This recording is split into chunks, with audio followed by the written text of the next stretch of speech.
Somos parte de esta comunidad logística. Somos lo que siempre nos propusimos. Hemos logrado llegar a donde nadie ha llegado. Somos el punto de acceso, un sistema informativo, una plataforma donde los acontecimientos se develan y la comunicación tiene apertura. Somos la voz del comercio exterior. Tiempo logístico. Tiempo logístico.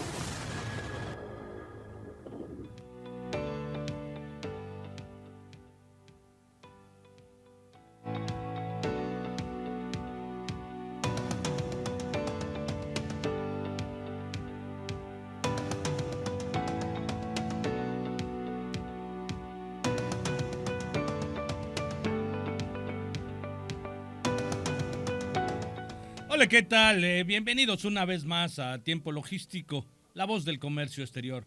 Soy su amigo Paco Tovar y tengo el honor de presentar, conducir y proyectar este programa, un programa especializado en la materia del comercio exterior, de la logística, del transporte, de las aduanas, de los puertos. Usted que nos sigue ya sabe de lo que hablo. 17 años en este programa para poder presentar a los especialistas a nivel nacional que con su contenido lo hacen muy enriquecedor para que ustedes puedan disfrutar de toda este contenido, que se presenta de la siguiente manera. En el tercer segmento vamos a platicar con el presidente de la Prosemac, con Miguel Silva Espinosa de los Monteros.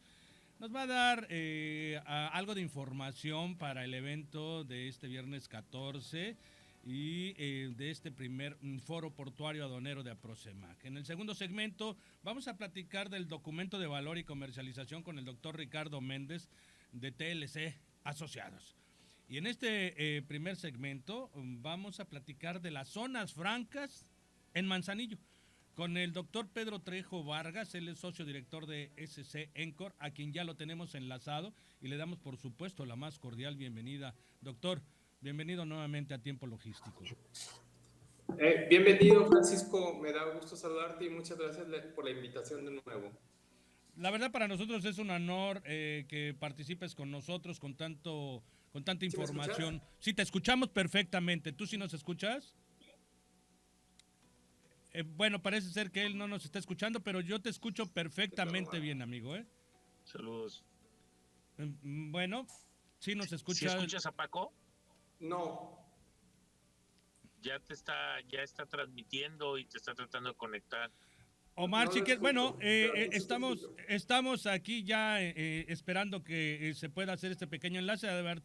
Se ha de tener aquí un detalle. Omar Arechiga de Alba, que también ya está presente por aquí con nosotros. Mi querido Omar, bienvenido a Tiempo Logístico.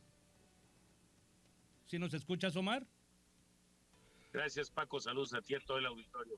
Perfectamente. Bueno, perfecto, que ya estés también conectado. Pedro, nosotros te escuchamos bien. ¿Tú nos escuchas?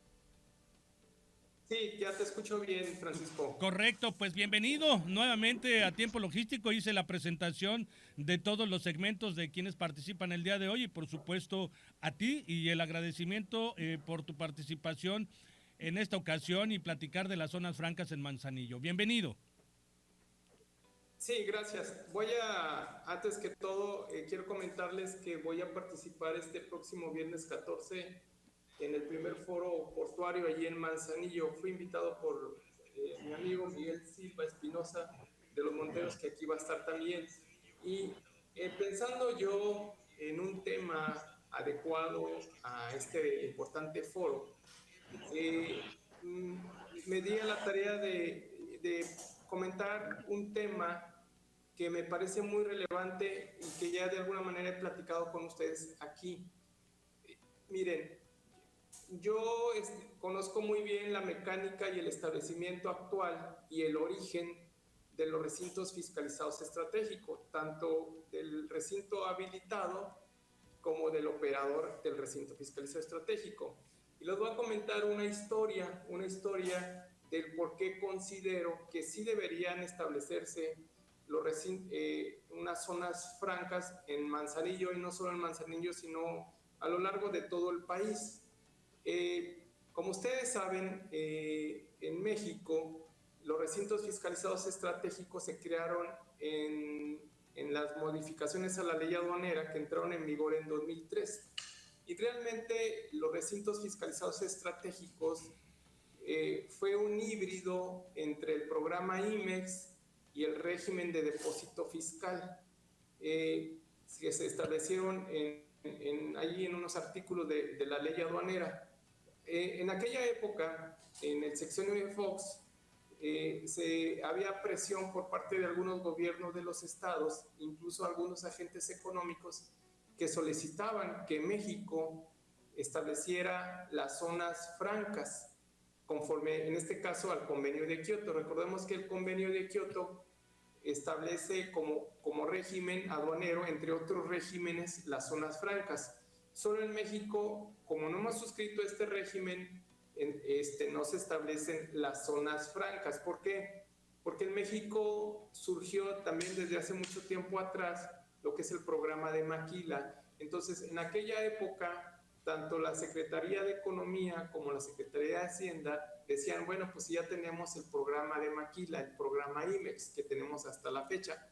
Para nosotros nos funciona y es la cereza del pastel de los programas e instrumentos de fomento y de exportación en este caso. Sin embargo, como ustedes saben, el régimen del programa IMEX, que es muy bueno, es un programa que ha contribuido al alto volumen de exportaciones en México de productos manufacturados.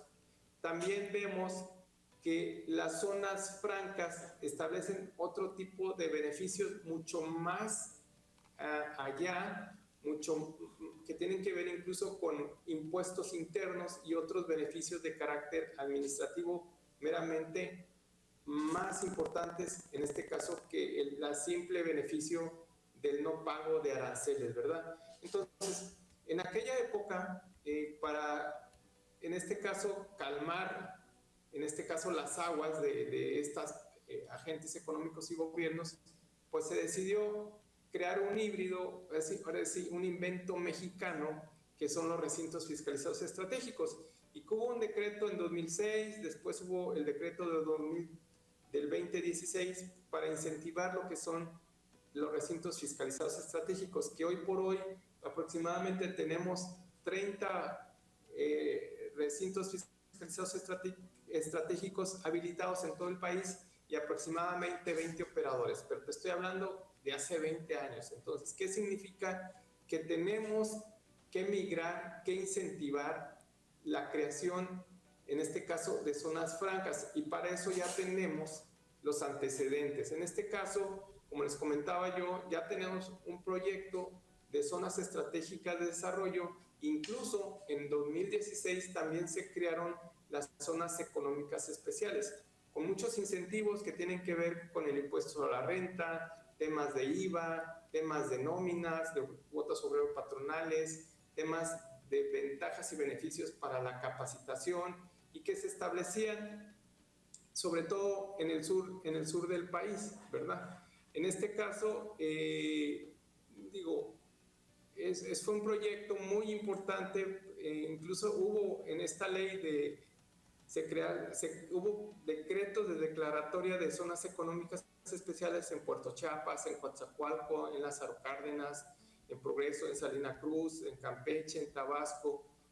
Les comentaba yo con beneficios importantes de ICR, IVA, seguridad, un régimen especial, aduanero, en fin, entre otros beneficios, incluso que tiene que ver con incentivos locales, ¿no? Como temas de el predial, el traslado de inmuebles, temas de hospedaje, derechos estatales. Entonces, ¿por qué les comento esto? Porque en México ya ha habido la intención de crear de alguna manera las zonas económicas especiales o zonas francas. Entonces, a mí me parece que es una muy buena oportunidad para que en el puerto de Manzanillo y otros puertos, en este caso el puerto de Manzanillo, que me interesa mucho, donde me parece que hay algunos 5 operadores autorizados de recintos fiscalizados, no, hay 4 me parece, según la publicación del Diario Oficial, 4 operadores y 5 habilitados como recintos fiscalizados estratégicos. Eso es lo que yo vi en el Diario Oficial. ¿Qué les quiero decir? Que el puerto de Manzanillo, como ustedes saben, está situado en una zona de mucha influencia, ¿verdad? En el estado de Colima, en la costa del Océano Pacífico, y el puerto de Manzanillo pues se distingue por la infraestructura, el número de operaciones, vamos a llamarle así, la seguridad que hay, el transporte multimodal, y lo cual le permite atraer mayores inversiones privadas, nacionales y extranjeras, de tal manera que se puede ampliar y mejorar la capacidad instalada. Pero ¿cómo podemos hacerlo? Digo, no les voy a platicar aquí a grosso modo de qué es una zona franca, ¿verdad?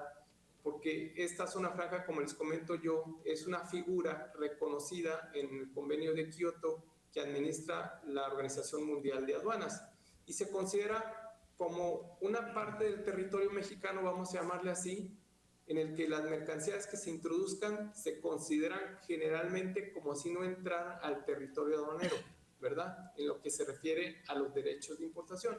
Entonces, habría que establecer la legislación, ¿verdad?, en el que se establezca plenamente aplicable un tratamiento aduanero diferencial para estas mercancías que se introduzcan a una zona franca, a una zona económica especial o como se le quiera llamar. ¿Para qué? Para que estén sujetas a un régimen tributario especial, no al normal, de tal manera que traiga mayor inversión extranjera y de tal manera que se desarrollen todos esos puntos que queremos que también se desarrollen, sobre todo en los estados o lugares donde hay mucha materia prima, donde hay material de abastecimiento y que podemos desarrollar con esta infraestructura, sobre todo portuaria, ¿no? Entonces, es curioso, México, si bien es cierto, su legislación se encuentra basada en el convenio de Kioto, porque pues de alguna manera está kiotizada, desde la ley de 1982 hasta la ley actual de 1995, pero no se estableció nunca el régimen de zonas francas, ¿verdad? Como les comento, ha habido los intentos, pero hay algo curioso. En el 2018 se publicó en el Diario Oficial un decreto de aprobación del convenio de Kioto. Esto quiere decir que dentro el convenio de Kioto tiene un protocolo de enmienda, ¿verdad? El convenio de Kioto se llama Convenio Internacional sobre la Simplificación y Armonización de los Regímenes Aduaneros. El original es de 1974 y el vigente de 2006, que es el convenio de Kioto revisado. Ahí se establecen las zonas francas, pero en el 2018 el gobierno mexicano publicó la aprobación del convenio de Kioto, lo cual evidentemente fue, yo le llamo un fraude a la Constitución Política Federal, porque nunca se siguió el procedimiento establecido para la adopción, en este caso, de acuerdos, tratados o alianzas, ¿no?, o convenios internacionales, porque no se siguió el procedimiento constitucional que se establece en el 133 de la Constitución. Entonces, tampoco se siguió el procedimiento establecido, en este caso, para la adhesión que prevé el mismo convenio de Kioto revisado. Entonces, veamos que ha habido los intentos, pero no se ha materializado. Entonces, hoy por hoy, ¿qué pasa? Que tenemos un mundo diverso de zonas francas, pero México no tiene ni una zona franca. Tenemos en América Central, en Asia, en África, en Estados Unidos, en China, en todas partes del mundo, ¿verdad? Sin embargo, en México no se ha desarrollado esta figura. Naturalmente, ¿qué se requiere hacer en Manzanillo? Ya tenemos la infraestructura, ya tenemos insumos, en este caso para la disponibilidad de la alta producción y creación de empleos, ¿verdad? Tenemos insumos que podemos traer a bajos costos, con el empleo de la logística adecuada, tenemos un marco político adecuado, una estabilidad económica y social, ¿verdad? Es decir, tenemos un marco institucional, tenemos infraestructura, tenemos mercados, pero ¿qué hace falta? La creación de la figura y los incentivos directos e indirectos, como pueden ser los que tiene una zona franca, ¿no? El no pago de algunos impuestos, créditos fiscales, tasas de reducción, créditos, en fin, todo aquello que conlleva los beneficios de una zona franca. Entonces, obviamente, cuando se habla de ello, también yo tengo que tocar el código antidumping, no, de tal manera que no pueda la creación y el establecimiento de estas zonas francas no choque con el código antidumping, ¿no?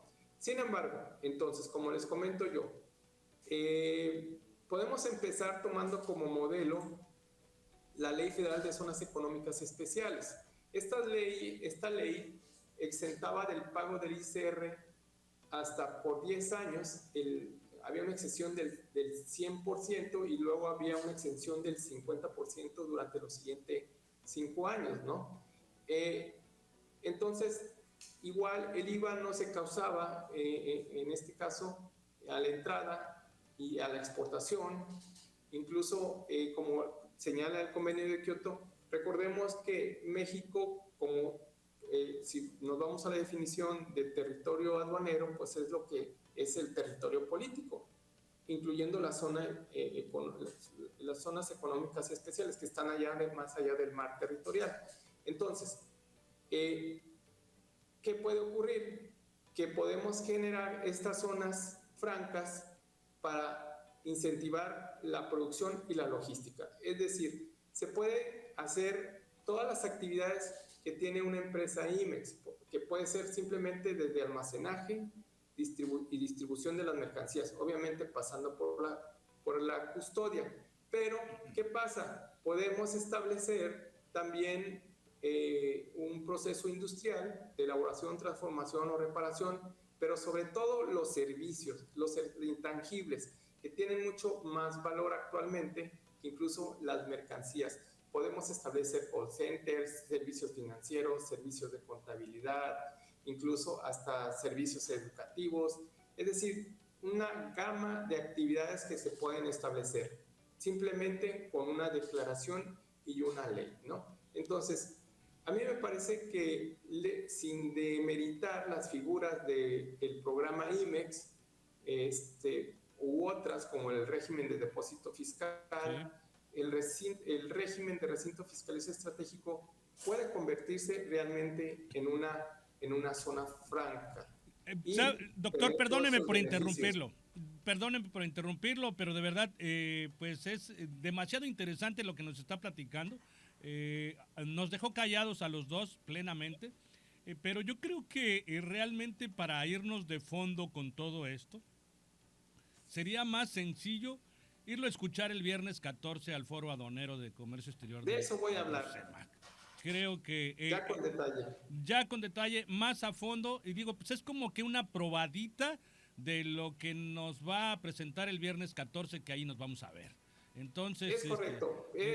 Ahorita como que les di el resumen, pero ahora sí que la carnita va a estar allí. Perfecto. De verdad que aquí el tiempo se nos va muy rápido. Nos vemos el viernes 14. Omar, no sé si tú tengas rápidamente alguna pregunta o algún comentario. Gracias. Fíjate que a mí me parece súper el tema de, sobre todo, de que los incentivos y los estímulos que se generan en este tipo de programas, hay que bajarlos también, pero para efectos incluso de la capacitación industrial. Yo complementaría esta parte porque, por supuesto que hoy los RFEs los han utilizado exclusivamente para efectos logísticos, de desalojo de mercancías, y no su propósito de carácter esencial, que es brinco arancelario, fomento a la industria, de transformación en las zonas. Entonces, por supuesto que vale la pena trabajar, que esos recursos vengan, y puede ser un aliciente el RFE, pero siempre que se trabaje también en el tema de la capacitación industrial, que hay que traerla a Manzanillo para ser candidatos a que venga inversión de industria mayor a Manzanillo también. Bueno, yo nada más sumaría, doctor, y a ti, Omar, que ojalá en ese momento que nos esté compartiendo esta ponencia el doctor Pedro Trejo, se encuentre presente la gobernadora del estado de Colima para que pueda escuchar todo ese nicho de oportunidades que tenemos con las visiones de personalidades que tienen todo el conocimiento, como el doctor Pedro Trejo en este caso. Doctor, nos vemos el viernes siguiente acá en Manzanillo. Un placer que haya estado nuevamente con nosotros. Muchas gracias por la invitación. Saludos a todos por allá. Gracias. Saludos, Pedro. Hasta luego. Bueno, pues tenemos que ir a un corte, mi querido Omar, nos estamos viendo en el siguiente segmento, va a estar con nosotros por acá también Ricardo Méndez, que es el siguiente colaborador de este segmento. Vamos a un corte, por favor no le cambie, porque está usted en Tiempo Logístico. Regresamos. Somos la voz del comercio exterior. Tiempo Logístico. Tiempo Logístico.